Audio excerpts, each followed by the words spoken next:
Hi friends, అందరు ఎలా ఉన్నారు? బాగున్నారా? మేమైతే చాలా బాగున్నామండి. మీరు బాగుండాలని మనస్ఫూర్తిగా కోరుకుంటున్నాను. ఈరోజు అయితే దొండకాయ ఫ్రై చేశాను. ఎలా చేశానో చూసేద్దాం రండి. ఫస్ట్ అయితే దొండకాయలు అయితే కడిగి తీసుకున్నాను అనమాట. దొండకాయ ముక్కలు అయితే కట్ చేసాను చూడండి.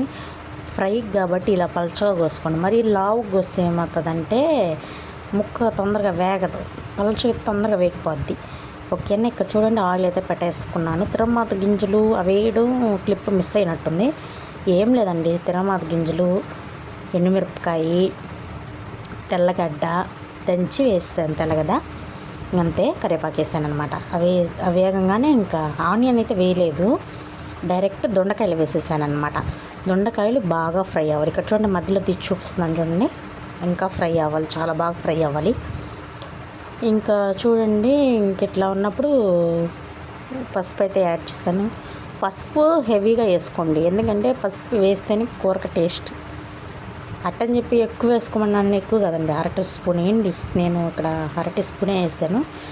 ఇది పట్టించిన పసుపు కాబట్టి పసుపుగా ఉందన్నమాట. ఇక్కడ చూడండి, కర్రీ అయితే రెడీ అయిపోయింది. కారము ఇంట్లో దంచింది వేసేసాను. కర్రీ అయితే సూపర్.